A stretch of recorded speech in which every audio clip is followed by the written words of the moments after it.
Thank you, Derek. Good afternoon, everyone. Like Derek said, my name is Chris Foley. I'm the Assistant General Manager at Jack Cleveland Casino. I'm happy to be here today, and I want to thank you for giving Jack the opportunity to be a part of the conference this year.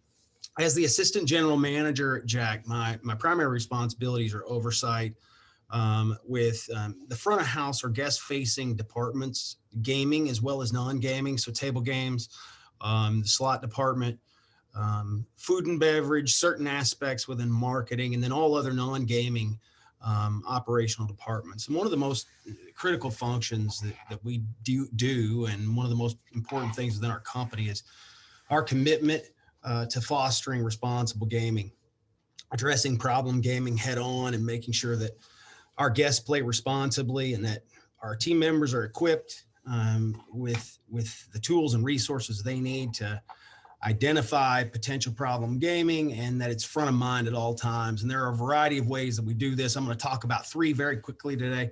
The first would be providing responsible gaming training for all team members, also in-depth training for our responsible gaming advocates, and then ensure we market responsibly and do not promote gambling to anyone that is under the age of 21. As far as training for our team members is concerned, really is the foundation of the beginning of the hiring process for our team members. It's one of the first things that our team members do, and they do it before they ever hit the floor. It's completed within the first couple of days. It's the same for all team members, although all team members are required to recertify every year. And in a nutshell, I would really describe it as just it's giving our team members the tools that they need to, like I said earlier, identify potential problem gaming, and then the process that they follow to report that information up to a responsible gaming advocate. Our responsible gaming advocates are made up of leaders, supervisors, and above, and they receive extensive training as it relates to responsible gaming and assisting guests who feel that they may have a gaming problem. Each year in March, we do training sessions for these advocates, and this year we've added a little bit of a twist.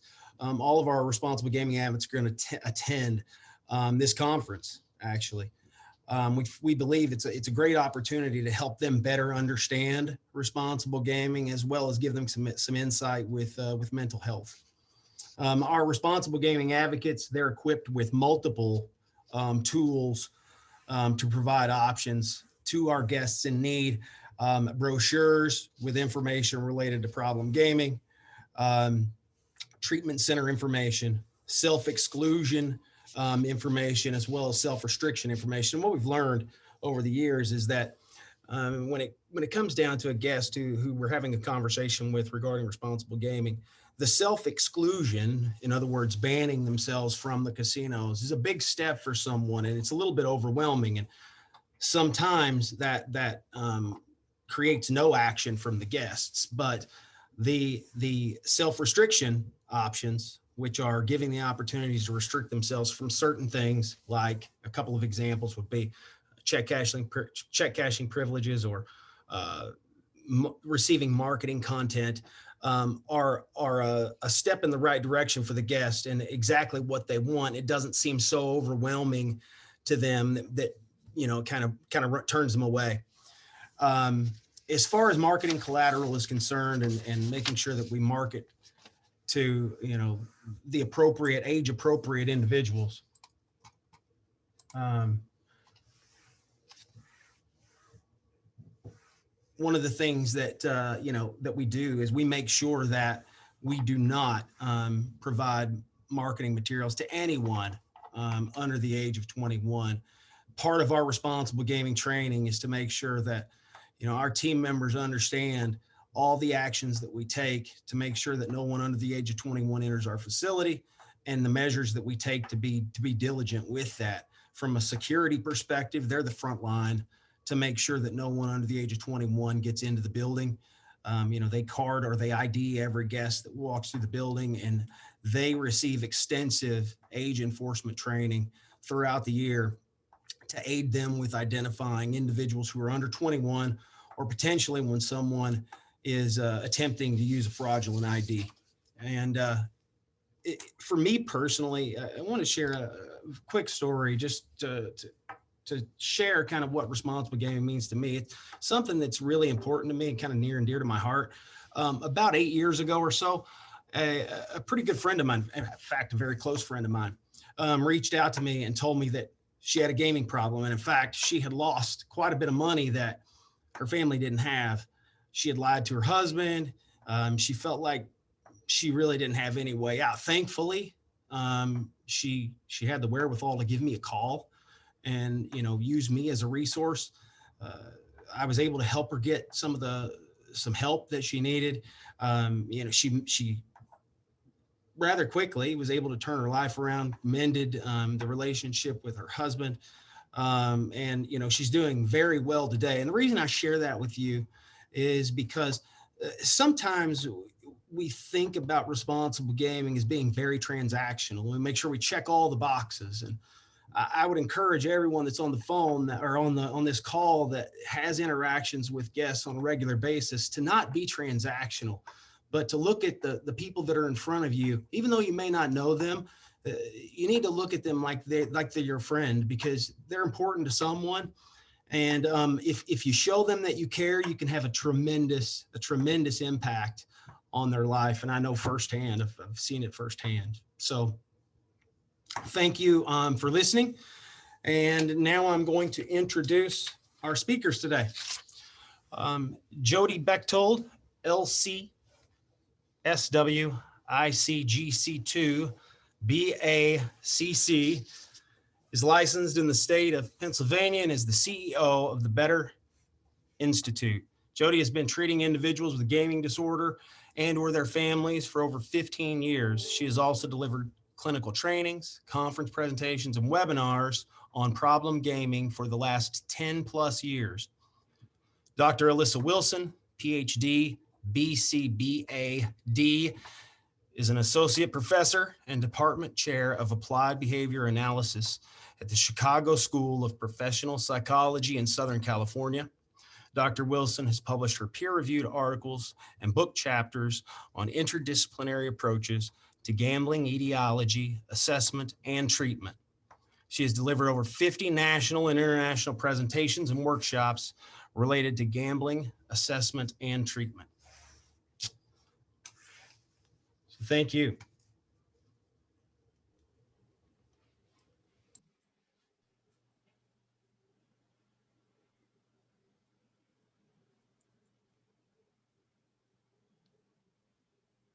So now I'll turn it over to our speakers.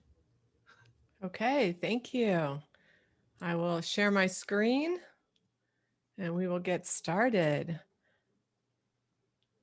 And Chris, thank you for that introduction in terms of the role that operators play with self-exclusion. I think that was a perfect segue right into what we are going to be talking about today.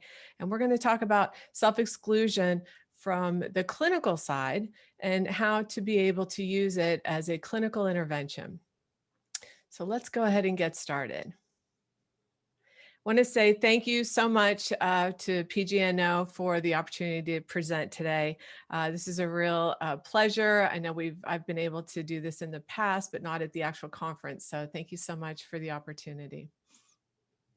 Alyssa and I are going to talk about two different cases. So I always just put a warning. We really have de-identified it, but we are asking that everyone just still practice confidentiality. Chris did a nice job of introducing me, so thank you so much. I'm Jody Bechtold. I do want to make sure everybody knows that I have a non-financial relationship with Gamban as a clinical advisor, and you'll see why I wanted to put that on a slide before, towards the end of the presentation. And I am Alyssa Wilson, and unlike Jody, I have nothing to disclose at this point in time. And thank you again for the introduction. And we want to make sure that everybody's aware that what we're going to talk about today is part of our new book that's forthcoming. It should be out on March 18th. And you can find this at www.gamblingdisorderbook.com if you would like to order an autographed copy today. So we typically do a mentee.com activity, but we're actually going to skip that only because Kathy was able to go over some of the data right before our conference presentation started. And then we're also going to be sharing some of that same data. So we're just going to go ahead and skip this part in the interest of time. But here you can actually take out your phone and use the camera feature and put it over the QR code if you would like to join our mailing list.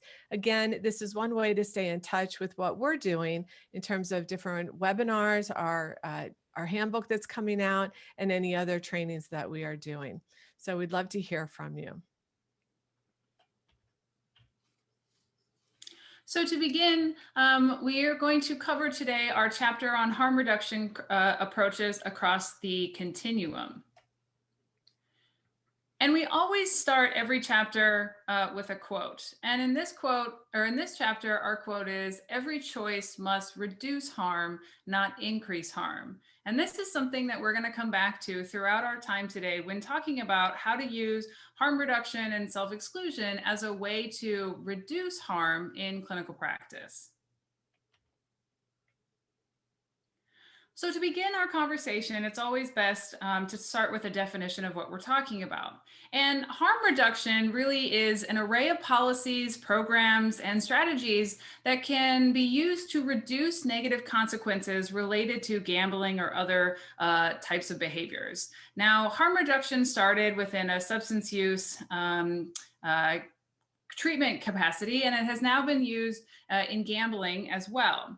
And strategies that are aimed to help individuals make choices that reduce harm in gambling or within gambling behavior look different than maybe what it could look like in substance use.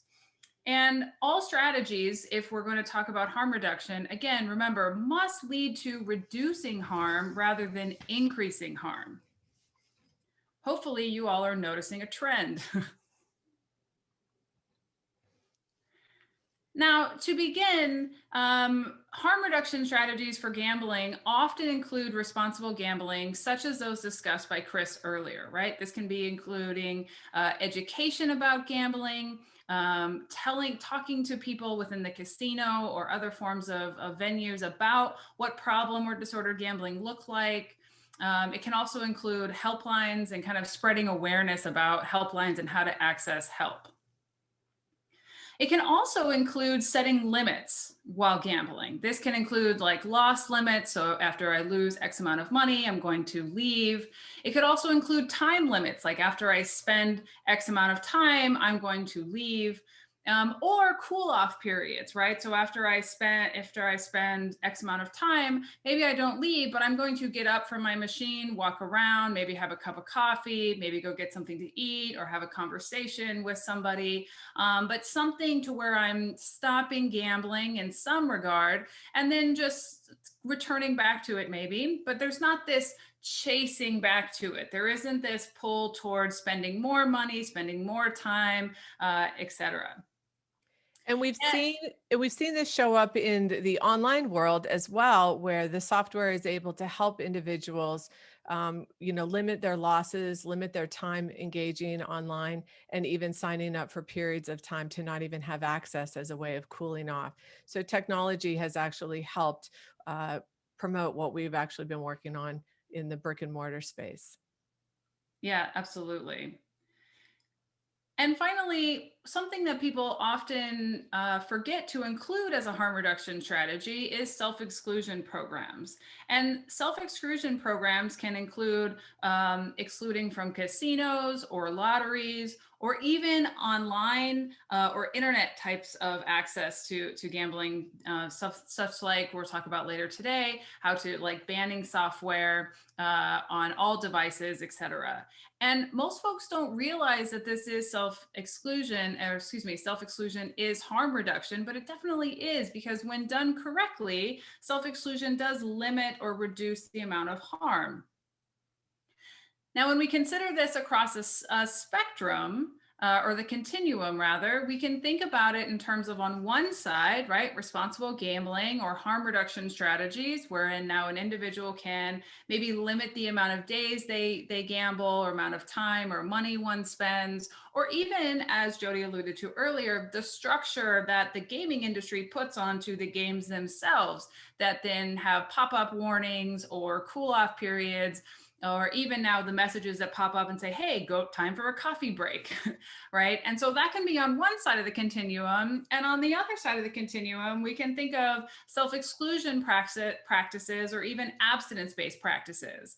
Again, if we come down to the idea that the individual choices must reduce harm, then we can consider these things as a singular approach that we as clinicians can then start to use in our own clinical practice when working with problem gamblers. So, when we talk about self-exclusion, we want to make sure that as clinicians, we really understand the programs, especially the ones in our particular states that we are practicing in. And the question also is, how do you learn about these? I mean, absolutely, you learn when you attend conferences. Maybe you learn when you've done the training to become, an expert in working with gambling disorders.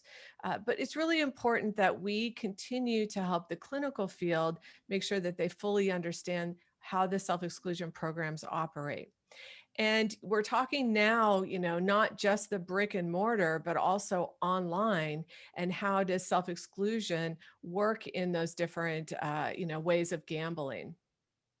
So we brought up the idea that there's really one program, self-exclusion, but it has many audiences. And we just really want to make sure we don't make the assumption that clinicians just automatically know this. We want to make sure that we are trained and we have an idea of how to really work with clients in a clinical setting when educating them about self-exclusion. And so let's first focus on the operators, as Chris had done in the introduction, right? This is a legal binding agreement that says, please don't allow me to enter or have access or collect any winnings. And it can vary by state. We are starting to see some commonalities across the states, but it also varies by country. And, most of the responsibility is on the person.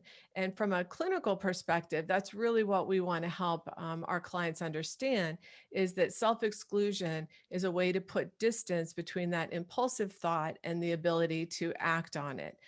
In some countries, there's more responsibility on the operator to help create that preventing access.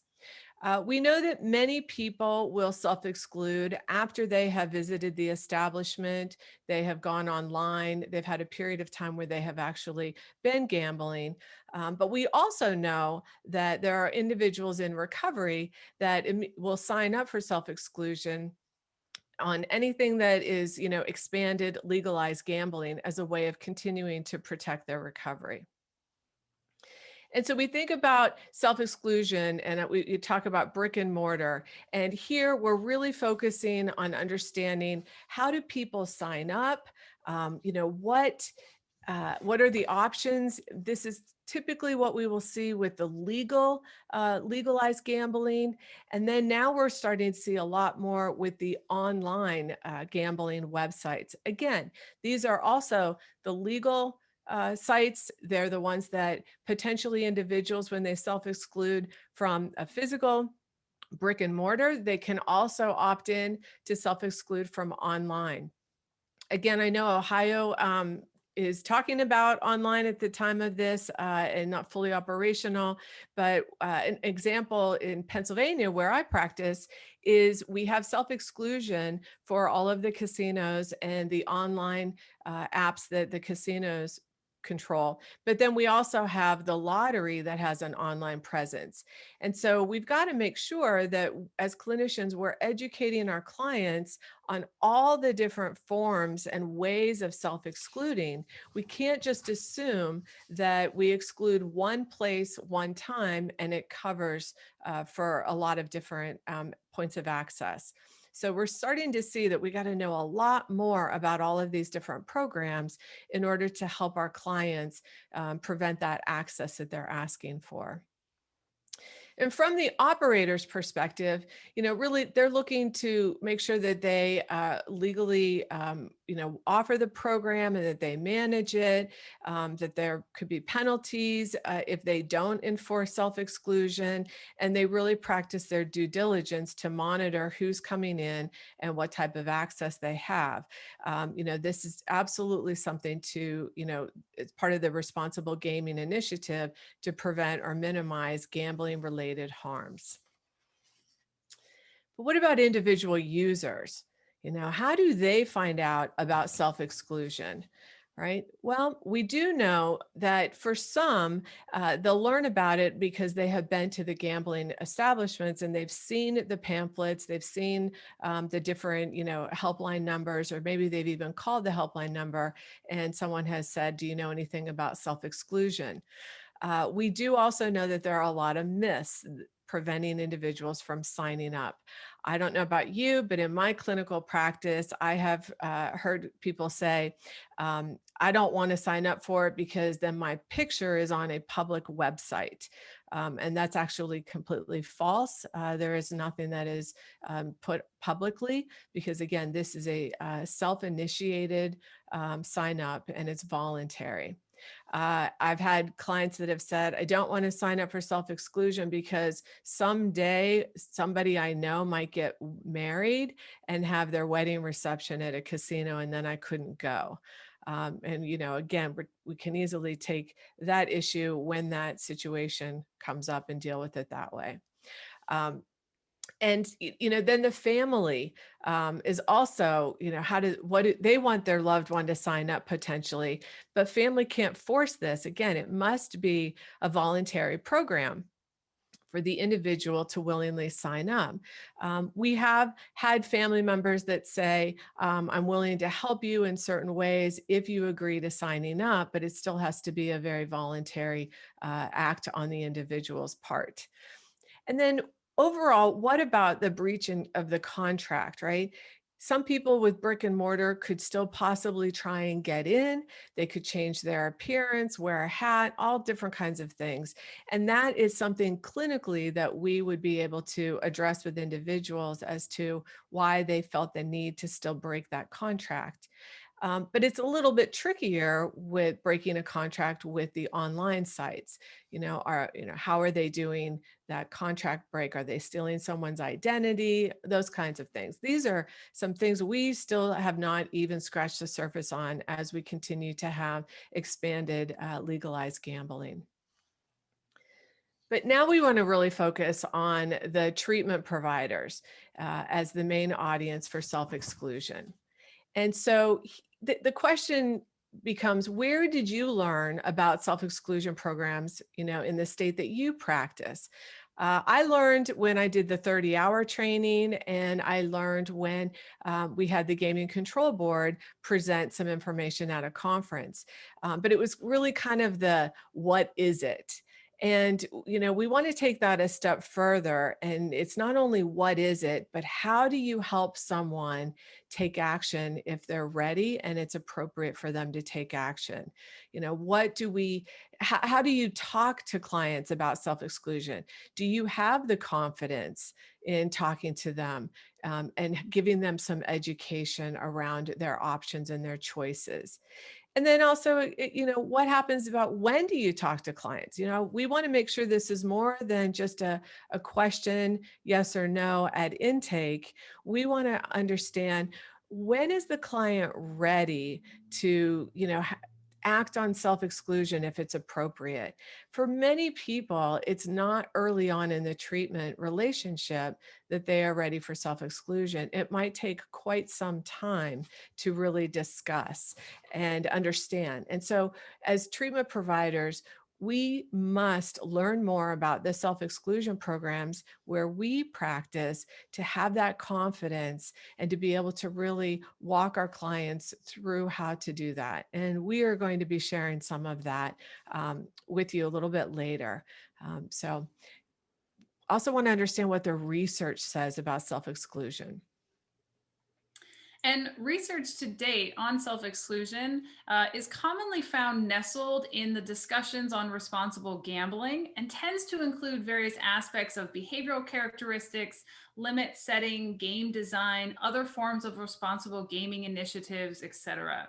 And in a recent meta-analysis conducted by Robert Laudeser and colleagues in 2017, the authors identified 9 articles that specifically looked at self-exclusion. Now, those 9 articles were published between 1997 and about 2015, which is a large span of time with very minimal or few research type articles or published articles with control designs or some aspects related to control designs. And overall, most research published on self-exclusion involved correlational or categorical variables, which if you all kind of go back to your training, you remember that those types of variables give us limited insight into a strong kind of design application of understanding what's happening and really lends itself to more correlational aspects rather than causal connections. And that's important when we're thinking about, how does self-exclusion impact the gambler's gambling behavior. And interestingly, though, a common theme amongst those 9 articles published that when compared to non-excluders, it appears that more self-excluders abstain from their most problematic form of gambling, and fewer proportion of self-excluders continue to contact harmful consequences. And now this suggests that self-exclusion might have similar short-term outcomes in comparison to counseling alone. But unfortunately, another common theme that we just don't know yet is that while most self-excluders report some positive outcomes, like minimizing harmful consequences, a rather large portion of the samples, some as high as 50%, were found to continue gambling, meaning they breached the conditions of self-exclusion agreement in that contract, even after initial enrollment.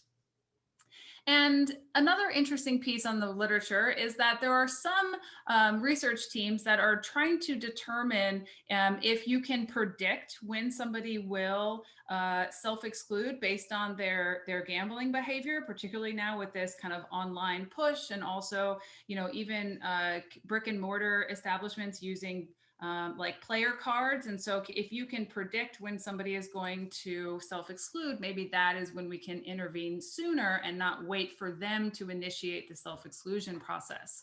However, that data is relatively not novel still, and we still don't yet know enough about the characteristics of the gambler that we could then accurately predict if somebody would self-exclude or not. So taken together, we can conclude that the research published to date suggests there is inconclusive to strong evidence in support of self-exclusion, depending upon the behavioral characteristics and then the study itself. And given that the majority of research on self-exclusion tends to be correlational or population-based, like convenient sampling of just looking at more program evaluation style of who self-excluded and what are the characteristics of those who did, it is not clear yet if self-exclusion alone or in conjunction with therapy yields more efficacious results. Similarly, while most states and jurisdictions incorporate 1-year, 5-year, or even lifetime limits, it isn't clear which one is more or less effective. I think intuitively we'd like to think, well, lifetime ban would be more efficacious, but we don't really know if a lifetime really is, particularly in clinical settings where people may be really shy or not willing to jump all into a lifetime exclusion in the beginning. And so when considering this research, it's important to remember that while we may not know yet really definitively if self-exclusion alone or a standalone intervention is better than therapy alone, we do know that it does appear to be effective at assisting gamblers to avoid engaging in harmful gambling, even though some may breach the contract at some point. So even if the research to date appears inconclusive, we are seeing positive outcomes for those who use it. So thank you to Ohio Lottery and the, let's see if I get it right, Commission Control Casino Control Commission, that was a mouthful, for sharing this information. We asked to get some information. I know that Kathy then. Jody, you're on mute. You somehow muted yourself.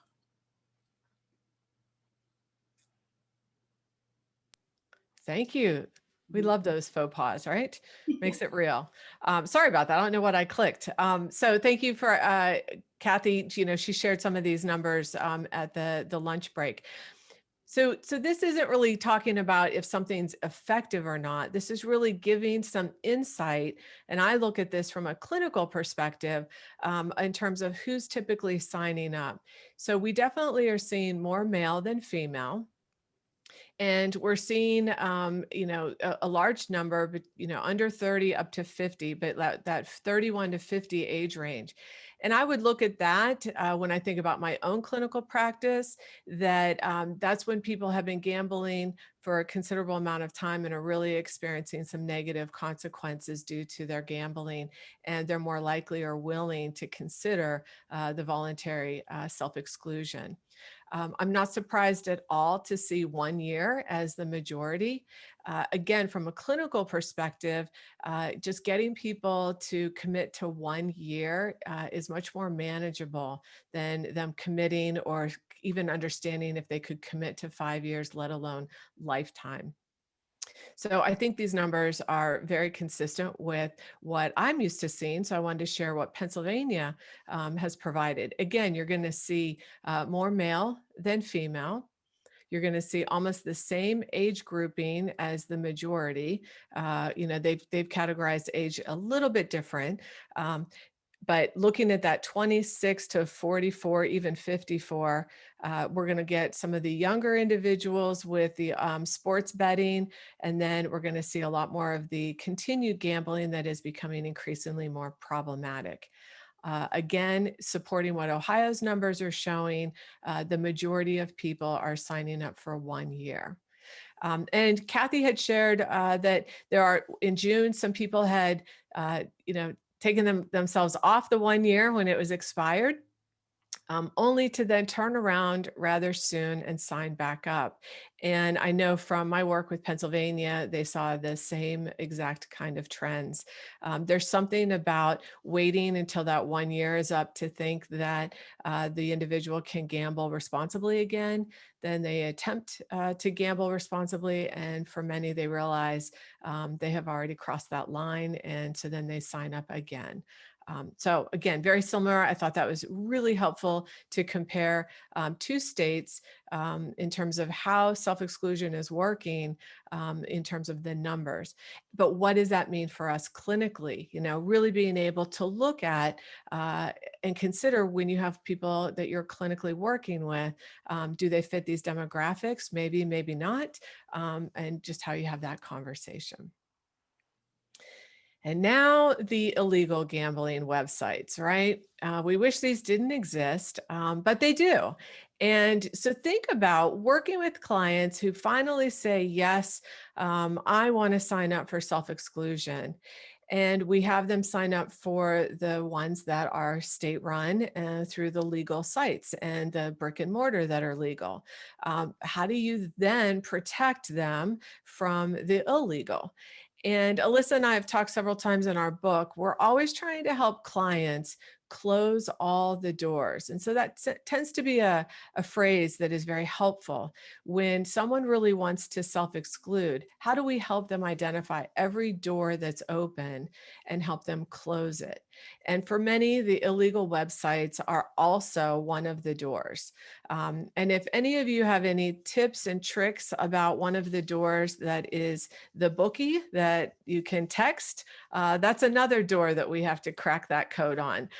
But we'll talk, as we review these cases, how we attempt to help clients visualize all those doors to then want to close all of them. So one way to protect from illegal websites is blocking software. And so you can imagine an individual says, yes, I want to sign up for self-exclusion. They go and they sign up in their state in the method that works for them. And then we say, okay, but we also want you to sign, put blocking software on your devices because you also went to the illegal websites. And so there's several steps to getting people to really close all those doors and for access to gambling. And this can be fairly overwhelming for individuals when they've actually agreed it's time to close those doors. And so as a clinician, how do we help hold their hand? How do we help walk side by side with them as they take these steps? And so blocking software, while it is not 100%, I don't want to ever give the message that we install software and the person can never gamble again, because that is incorrect. It's just another layer in the protecting the individual or putting distance between their impulsive thought and being able to act on it. And so as we talked in my disclosure, Gamban is one way of doing blocking software and having individuals download and put it on multiple devices and kind of take a deep breath that at least they have taken one major step to preventing themselves from going to those illegal websites. There's also other blocking software. We're not just trying to endorse just one. And I have used many of these. It really depends on the individual. It depends on their form of gambling. And educating them. I'm hopeful that in the US we start to see more and more credit cards where the credit card will prevent gambling related transactions. And so again, that would be another way to block being able to cause harm and devastation caused by excessive and problematic gambling. So put in the chat, share if you have used any of these blocking software techniques. We definitely want to talk about it when we have more of the Q&A at the end. All right, so now we're going to go over two very different client examples to show you how we have applied this in clinical setting. And it's really important to remember that these are just two examples that are developed to get you to think about how to apply this in treatment, right? How to use self-exclusion in treatment. And these examples are by no means the only way to do this. So the first case that we're going to review will be going over session transcripts to highlight how to infuse self-exclusion with other treatment modalities, evidence-informed treatments.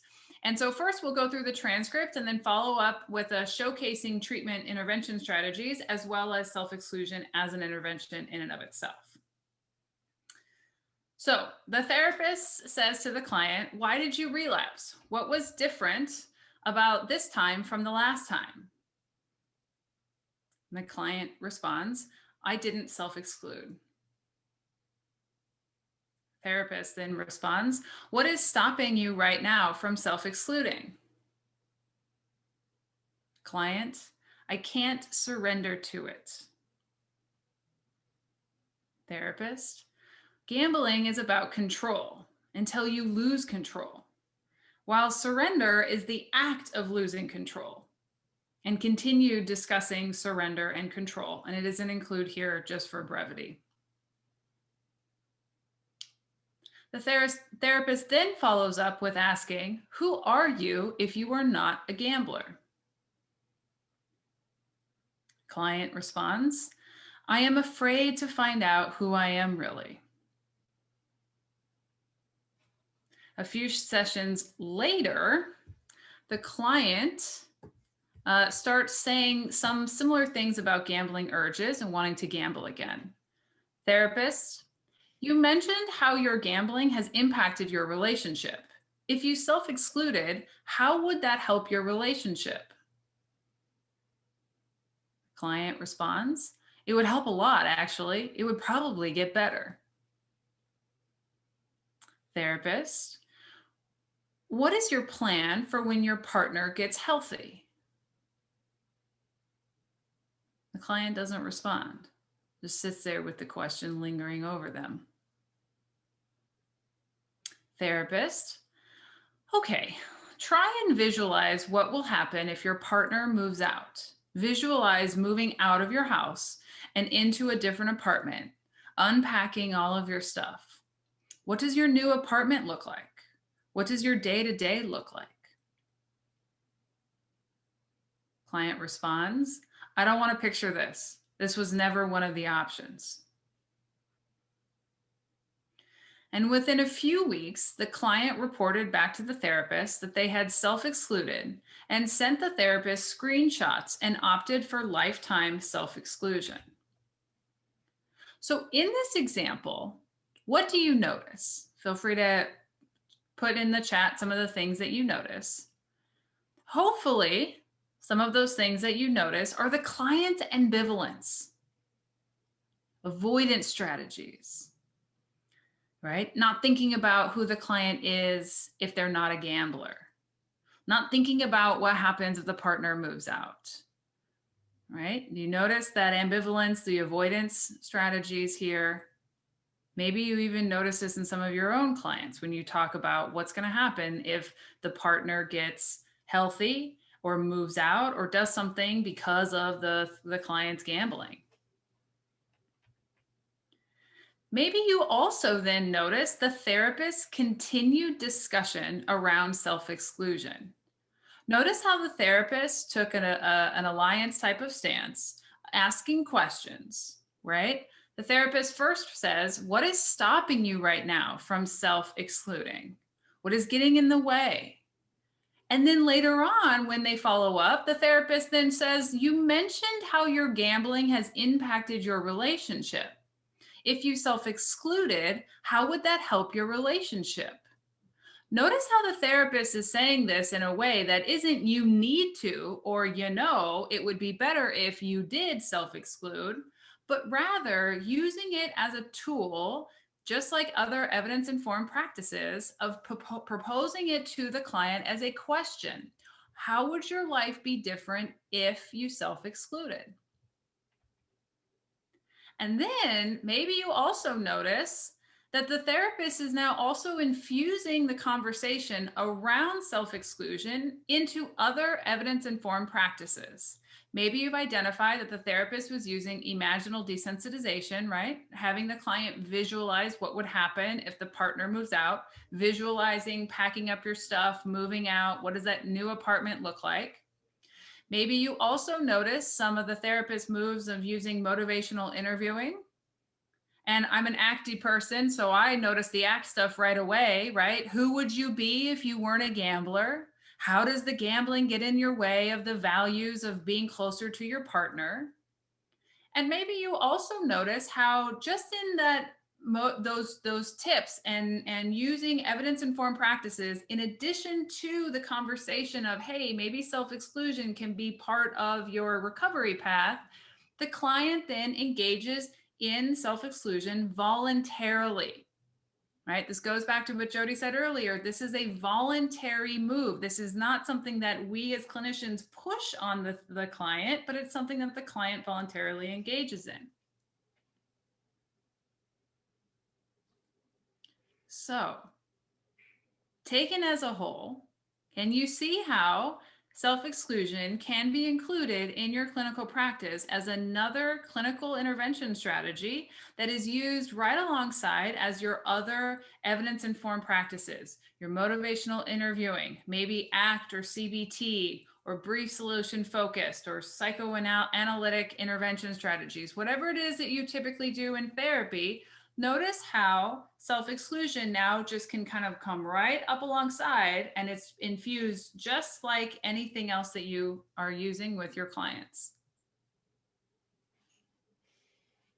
So put in the chat if you identify with this or you've had a similar experience with a client where you really helped them and then they completely surprised you by signing up for lifetime.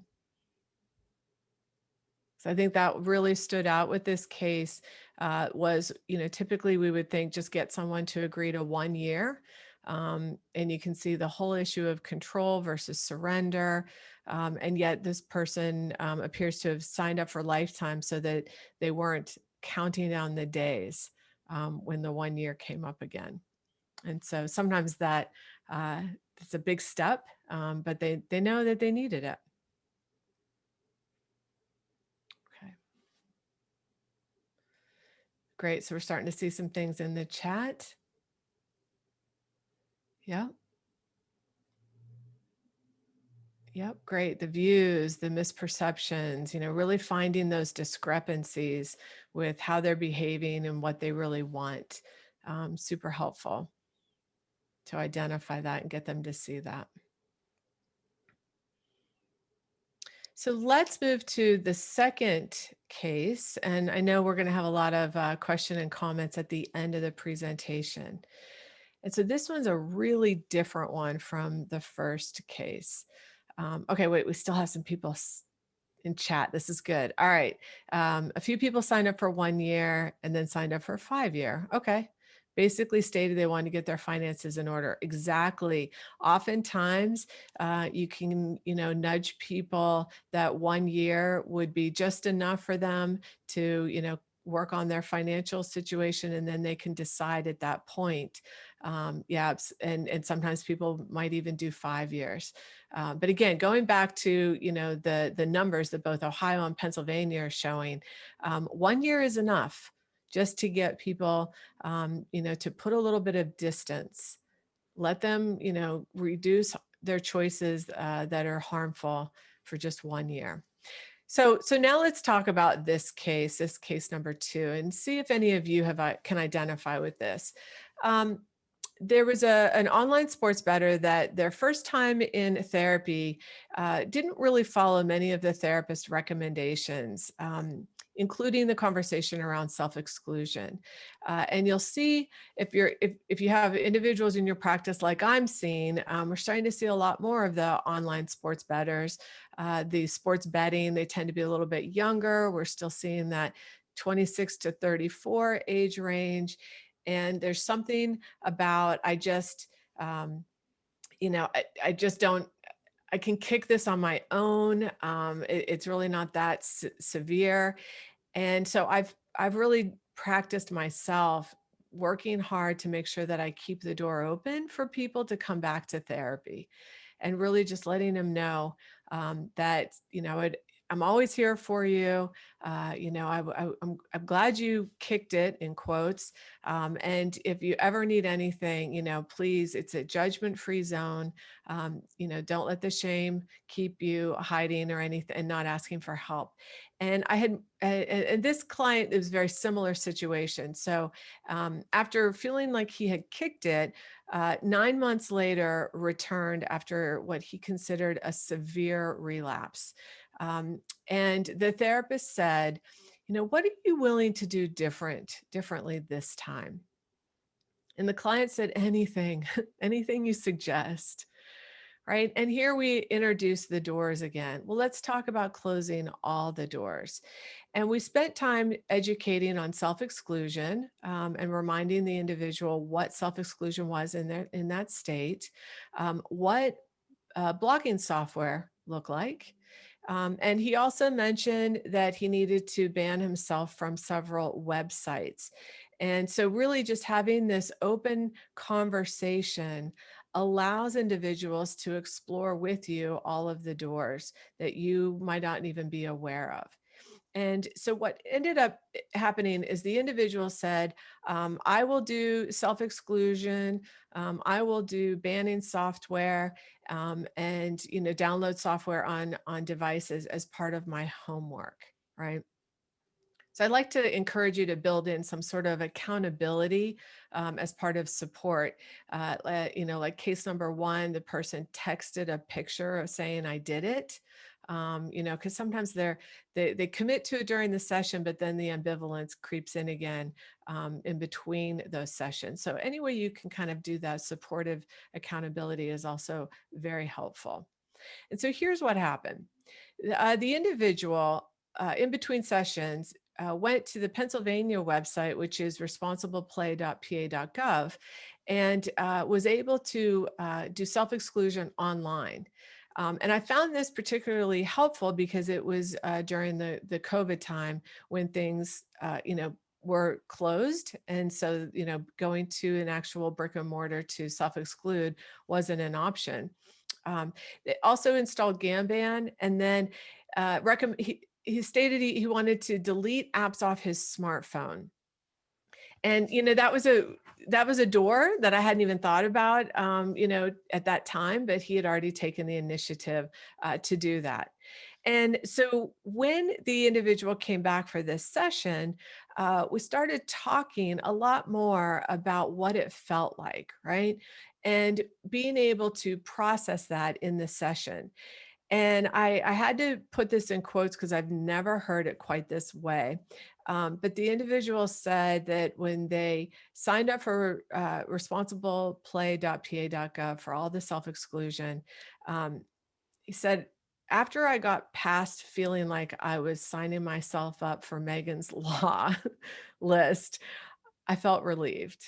And so we were able to process kind of that shame, that embarrassment, and then moving to the relief that he did the right thing.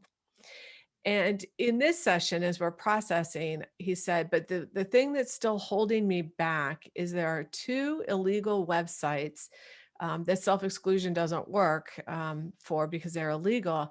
And it's kind of like that little voice chirping in my ear. Now, if I had been in person, I would have used my computer with this client, but since we were doing teletherapy, I screen shared, and he had given me permission while we were in session to log into these websites uh, together and then go to the chat feature and say, please permanently close my account. I have a severe gambling problem.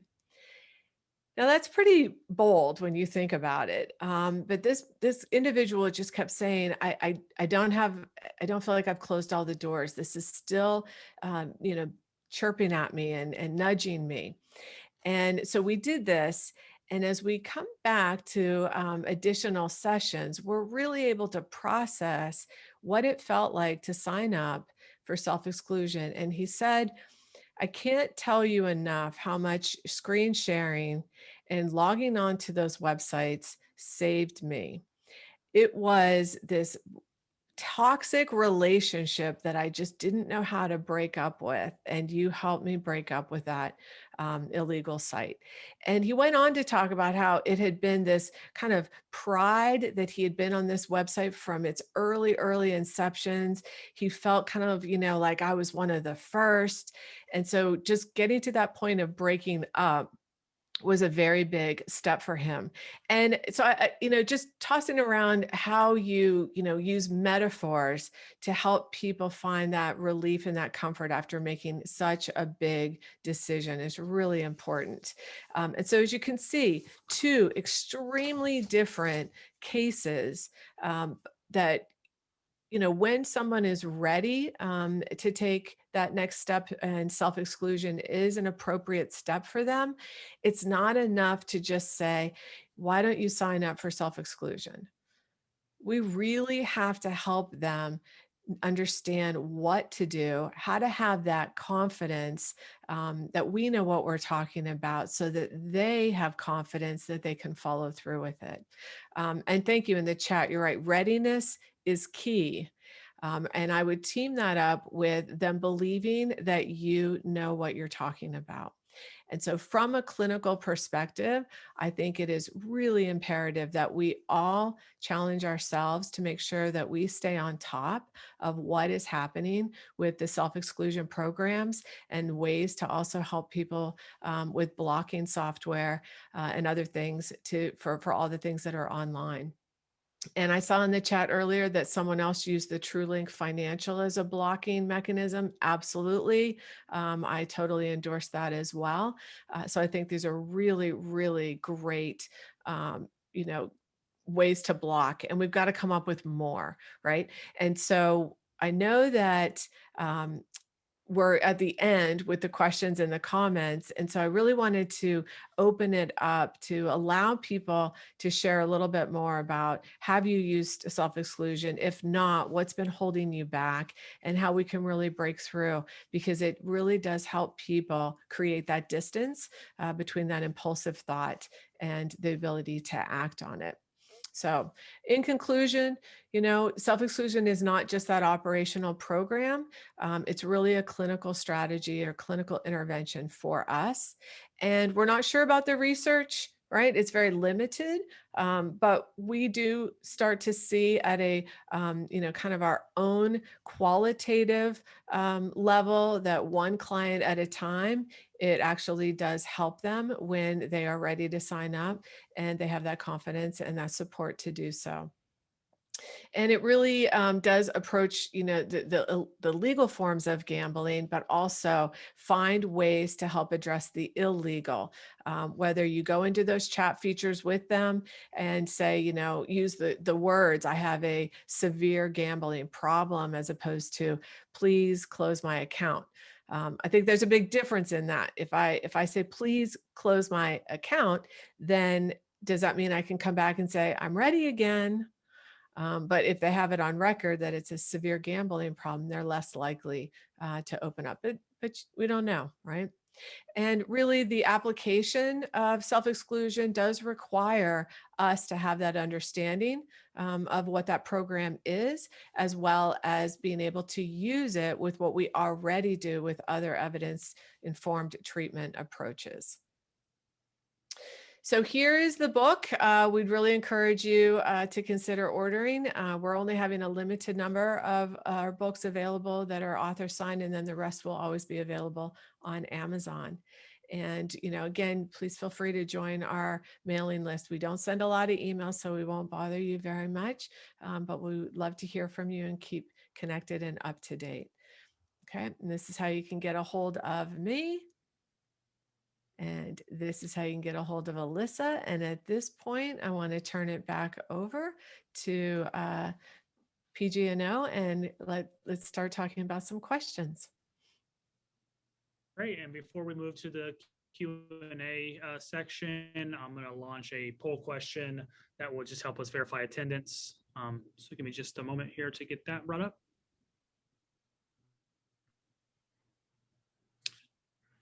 Okay, the poll has been launched, so please take a moment and respond to the poll question. If you can not currently see the question, check and make sure that your Zoom is not in full screen mode, which could hide the poll behind your Zoom window.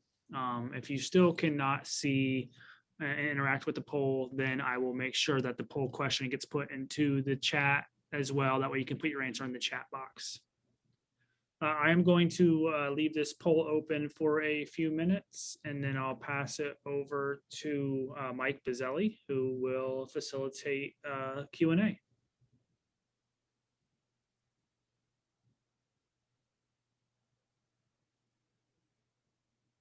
And while we wait on Mike, let's first head to the chat and we can answer some questions there. If you do have questions, feel free to drop that in either the chat or the question and answer section. And there we go. Another moment for the poll. Okay, Mike, over to you.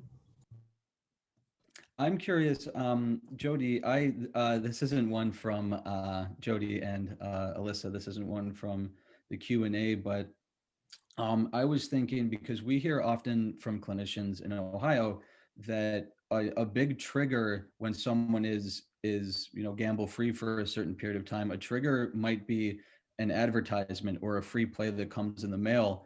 And oftentimes when people think of exclusion, they're only thinking of physical exclusion from a venue or property. So could you talk about maybe a little bit more about that is an availability? I'm sure it is in Pennsylvania, and then Derek maybe could touch on it more about the availability in Ohio, but that is something that people can opt out of. They can opt out of receiving lottery mailers or free plays from venues, and how that could really play into harm reduction, because maybe someone doesn't want to go to the route of a physical self-exclusion, but they could opt out for that potential trigger if they know that that's a trigger for them. Yeah, no, Mike, that's a great one. As we continue to do the grow in this field, we're seeing a lot more options. So again, clinicians really want to make sure that they stay up to date with all the things that are available, because it is, how about if you just take this small step and sign up, to opt out to not get the mailers. Family members get really mad when those mailers show up. That triggers them as well. So just signing up for that is one great step. We've had that with the emails. I've had to help clients also log into their emails and unsubscribe from different things. Some are more of the illegal websites. Anything you can do while that window is open to really be supportive is great, because it's going to keep growing. And we've got to keep staying up to date, especially with all the technology options that could also be all the technology sneaky ways too. But yes, I really appreciate that ability to just opt out. It's not so dissimilar from back in the day when you could opt out from all the credit card mailings that would come in the mail and would trigger people to sign up for another credit card. Mhm. So yeah. I'm just looking at the chat that Karen Russo is discussing that there are marketing exclusion lists as well as for Ohio Lottery opt out for mailers.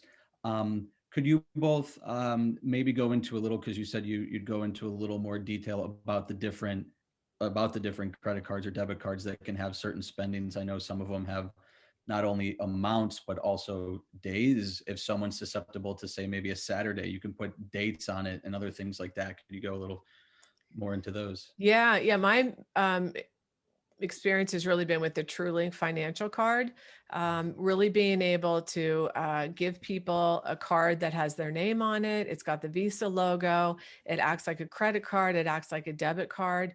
But when you think about on the continuum, it prevents them from having access to certain things like gambling, if they also have co-occurring from buying alcohol and things like that. And then you don't have this, well, I set up alerts and then the family member sees the alert, but it's too late by then, right? And so any of these that block on the way in is where we really want to spend our effort, in addition to setting up alerts so family members can also feel confident that they would know something before it's too late. But so the TrueLink is a big one for me. Most of the work that I've been doing over in the UK is been taking off in terms of all the different cards that you can have that block gambling transactions. So we're going to start to see that here. And in terms of which cards are going to do that, setting limits, calling the credit card companies and having those conversations. And these are not quick things to do, right? And so we have to really combat that with the impulsivity that comes with gambling disorders and sit side by side with our clients and maybe even help them do that. There's also I like the cards too that you can say no to using at an ATM, because something that we know too is like cash in hand can also be a trigger to go and use, and now you can't trace it back anywhere. So TrueLink, I know, does that, and there are some credit cards that say you can like set it up to where you can't go and to an ATM. And I'm seeing another question about just how to that those are so great. How would a person obtain those credit cards? We can put that information, and I think it was on one of the slides, but we can get that information to you as well. It looks like Derek's typing in on some of the links to TrueLink and some of those other resources. Yeah, I'd like to just see it continue, just staying on top of all the different credit cards that are out there. It really is helpful when you're talking with family members to, help them set up alerts on credit cards, set up alerts on bank accounts, all of the things that give them a little bit more peace of mind. The accountability is there, and all those activities just put that distance between the impulsive thought and actually acting on it. And Jody mentioned this earlier, and we're not endorsing any specific products, but these are just products that we know that others have been used and been found to be helpful. So two that we mentioned was TrueLink, that can help restrict credit card, and then Gamban, which is used for blocking sites. A question that came up in the chat was related to, I lost it. someone asked about how illegal operators would be prevented from a voluntary exclusion program. And that's really where the GAMBAN software is so important. So organizations or operators that are operating legally aren't going to follow the laws within Ohio, but there are other avenues that we can go to help mitigate some of the challenges, especially since they're operating in an illegal market. Yeah, you really have to think about how many layers can you put, because there's just so many doors that are typically open. And that's why I was kind of joking, but I really would love someone to say, what have they done to put a layer between the bookie and texting? Because that would be fantastic to have that tool in our pocket as well, right? One thing that Lynn typed in, seeing a lot of DraftKings lately, any progress in getting exclusion in that area. And as Amanda typed in, DraftKings is a fantasy contest operator in Ohio. However, if you're in a border area, Kentucky is the only border state that currently doesn't have legalized sports betting. So there's possibilities that you're seeing advertising for those DraftKings or other sports betting operators in neighboring states. And every state is set up a little differently, and the voluntary exclusion programs are set up a little differently. So if you're on a border state, might be seeing clients that work in one area and then but live in with you, might gamble in the state. Just be knowledgeable about the gambling laws as well as opportunities for gambling in those neighboring states. It's a great point. Even Kathy said that earlier when she was sharing the stats of the number of people signed up in Ohio that are from other states. You're going to see that across all the different states, especially the different borders. So you would expect, Philadelphia to have New Jersey and Delaware and things like that. Pennsylvania has Ohio and vice versa. Consider how overwhelming that is. It just feels like it's a lot to do.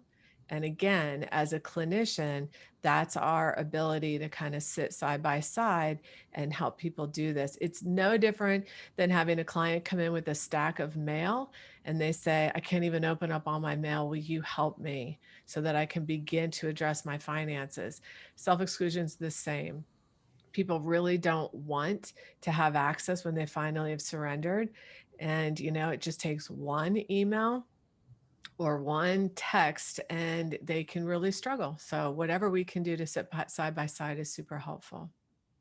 And you as clinicians don't have to do all of the groundwork. We can help with that too. So Problem Gambling Network of Ohio is the Ohio affiliate to the National Council on Problem Gambling. And we are then connected with the 35 other state affiliates. And I work pretty closely with every state affiliate in our border area. West Virginia isn't a technically affiliate, but we still work closely with them. So if you've got questions about gaming that's happening in your border area, reach out to me. I can connect you with my counterpart in that state and help you better understand that infrastructure as well. You're not alone. And I'm just curious for the attendees, how many of you have already been, helping clients with self-exclusion when it's appropriate? Just type in the chat.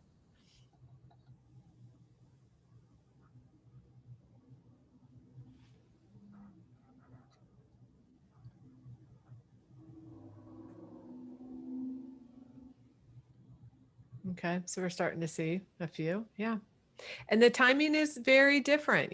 Some individuals come in and they just say, I've caused such devastation, I'm ready now. And you barely know the person. And other times, like, that case number 2, it was after their second episode of therapy that they were at a different stage of change to take that action. And one other thing to mention for Lynn's question just popped a lot of different things in my mind. So apologize for that if you're not in a border state, but also the voluntary exclusion program differs by every state. So some states, Michigan, I believe is still this way, that once you self-exclude, it's for a lifetime exclusion. So if you've got folks that are going to exclude in states that are other than Ohio, be very knowledgeable not only of what gambling opportunities are available in those states, but also as to what the ramifications of self-exclusion might look like.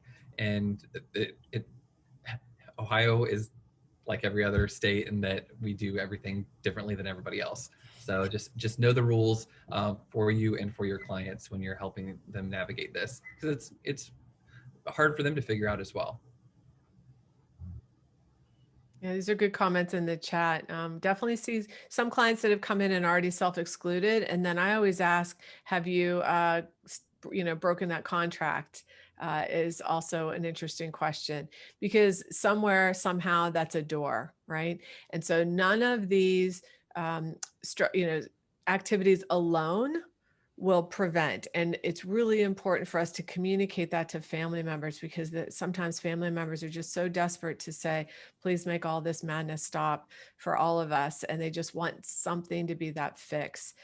So being able to really share that you got to do multiple things in multiple areas in order to really prevent or to slow down the ability to act on it. And really asking your client too, all the different ways that they gamble. Like if they travel, do they gamble while they're traveling? If they're more likely to gamble after a stressful day at work, what does that look like? Because you also can see chasing with other forms of gambling. They may not have ever played scratch offs, and now because they can't go somewhere else, now they're playing scratch offs. And so it's really important to have the conversation around global picture of what is gambling, not just, oh, you're a casino player, oh, you're a sports bettor, but globally, what does gambling look like in your life?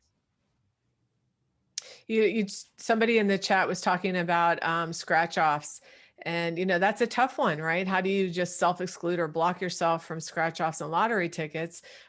Some people are doing it online, and then you can self-exclude that way.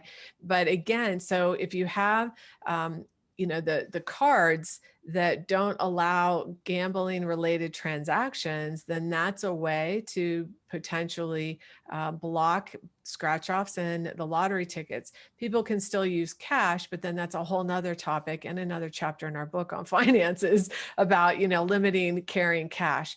So sometimes we just have to get curious that, why would someone want to then move to scratch offs or the lottery after they've done all this work to prevent access in other areas?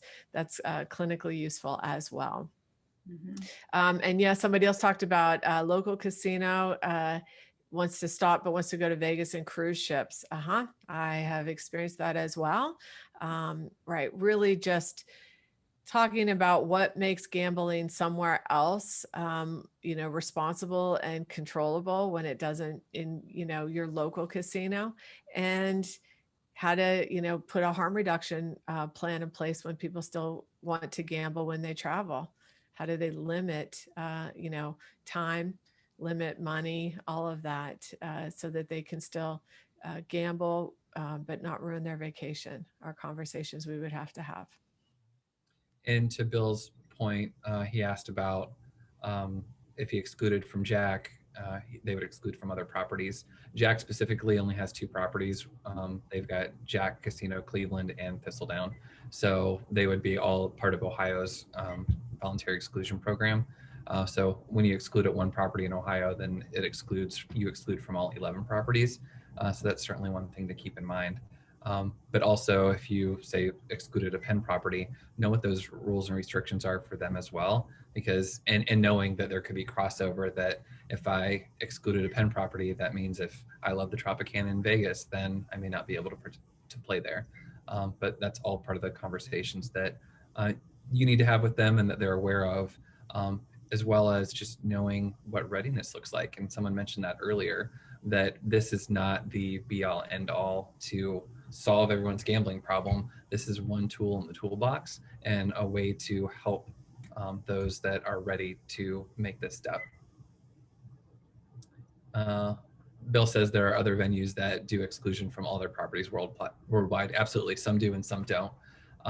Miami Valley Group Services Workshop, I don't know who you are, so I can't call you by name, but I'll just say that. You said credit cards are not allowed to purchase scratch-offs. Through Ohio, there's self-serving machines that you can use credit cards in order to purchase scratch-off lottery tickets, and there are limits that are set at $100 per card per day. But you can use credit cards, provided software is not set up that the credit card would prohibit it. But those are available at all of the self-serving lottery kiosks that are available in the state.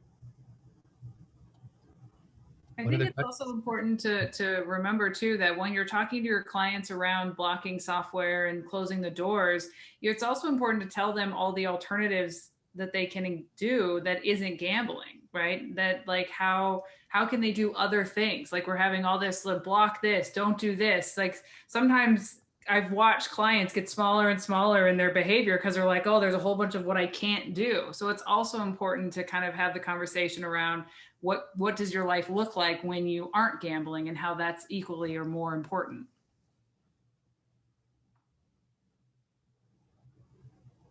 Yeah, thanks, Michael. Pennsylvania is very similar. Kind of when you exclude in one, you exclude across the entire state. I think that makes a lot of sense when you really think about it.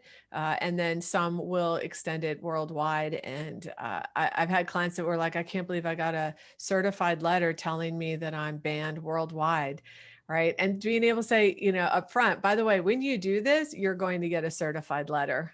So don't be shocked by it. Again, all things that we need to experience, we need to understand so that we have that confidence and they believe we know what we're talking about, because it's a very, very scary thing for some people to sign up for this, but they know it's the right thing to do.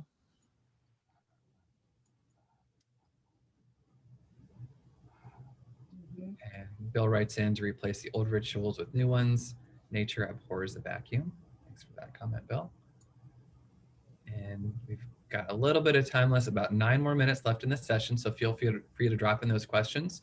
Also, Cheyenne, if you'd be so kind as to drop in the eval. It's like you were synced. So Cheyenne just dropped that eval into the chat there. So go ahead and click on that and complete that. Again, you need your evaluation completed before you're able to get course credit for our session today. I think the conversation is great. I'm so pleased with all the things that everybody's talking about, because this really is a much, it's an area we didn't really focus enough on in the beginning when things were happening. And so now, as we continue to have expanded legalized gambling, it's really, really in our best interest to make sure we know what's going on where we practice. You know, for clients and their families, it really does depend on it. Zach writes in, I know we have talked a lot about what the client can do and briefly mentioned that there are some basic expectations from the company's organizers, but what are they exactly? It seemed like it used words like negligence and like minimal expectation from the organizers, or am I just wrong? Just the way I felt. And Zach, I'm not quite following fully. By organizers, I'll read that to mean operators, and what should we expect from them? And if operators are knowingly allowing people who are on the self-exclusion program to continue to play, that puts them at pretty significant risk on the part of the regulator. So Ohio properties have been fined pretty substantially for violating the voluntary exclusion program. So there are certainly the altruistic of we would never want anybody to be on property and gamble that's self-excluded, but also if they allow that to happen, then there are penalties that they may face as well. So there is that added benefit. One other piece that I want to mention as we talk about the Ohio Problem Gambling Helpline, our specialists are specifically directed not to tell people to sign up for the voluntary exclusion program. It's something that they're trained to have the caller speak with a counselor about, because not only are there the consequences of if I'm there and I win, then I have to forfeit a jackpot, but there's also criminal trespass, things that could come into that as well. So we always recommend that conversation is had with a counselor to kind of help navigate through that, and not something that we would ever recommend from the helpline perspective. It's a really good distinction, Derek. You know, sometimes when people are accessing the helpline, they're in a little bit more of a state of duress. And so really making sure people understand self-exclusion really is a legal binding document that needs to be done. You know, sound mind, no coercion, anything like that is really important. And I spend a lot of time helping people understand that, because how often do we sign legal documents? You know, we actually don't sign legal documents that often. And then, you know, if you follow GA, don't make any major decisions or sign any legal documents for the first 12 months. maybe if it's self-exclusion, that might be okay, right? Not sure. And so really helping someone sort through this so that it is an internalized decision, and they aren't pressured, because when they do it for the wrong reasons, they spend their energy trying to get around it. Right. And then it puts themselves and others at risk. Sorry. And I'll go further, Derek, to the question. I mean, I think Chris, when he was introducing the session, touched on what are those minimum expectations that he may have, that Zach may have been asking about. I mean, of course, age verification at the door, but it's also not just searching for someone at the door who's been self-excluded, but a lot of the operators and staff at those venues know who those folks are because they probably self-excluded because they spent a lot of time there. So walking the floor and looking for their faces and having conversations with those folks, looking and listening for warning signs for people who aren't on the self-exclusion and having conversations with them.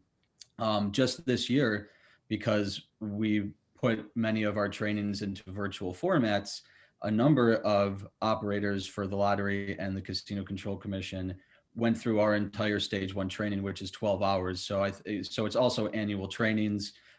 Even in the past, operators and regulators who are partners of ours have gone through QPR, which is question, persuade, refer for suicide prevention. So while minimum standards expectations sounds minimal, I think they go through quite a bit to make sure that the venues are safe and responsible for folks who haven't yet or have self-excluded. And normally during Problem Gambling Awareness Month, we would have our property tours where we invite our prevention and treatment professionals to come to a property and meet with the responsible gaming staff there, talk about what their training program looks like, talk about what the voluntary exclusion program looks like. While we can't do that now, what we can do is continue to make those connections. So if you are not currently working with your operator that's nearby, reach out to us, let us know, and we can help make that connection, because it's super critical that they have your face in mind when they're doing their outreach, and that you know who to contact at the property. So if there is an issue with someone continually violating or other things going on, that there's a connection there, and you can help make that link to mitigate the problems that might come. Yep. So, in conclusion, again, we have to know what these programs are. We have to know the ins and outs of them, any updates or changes from year to year. And then it's our challenge to then figure out how we apply this in a clinical setting to really help individuals make those decisions for their recovery and for their family and all of those things. So putting those together, what we naturally know about clinical and what we need to know about self-exclusion programs. So thank you, PGNO, for the opportunity to present today.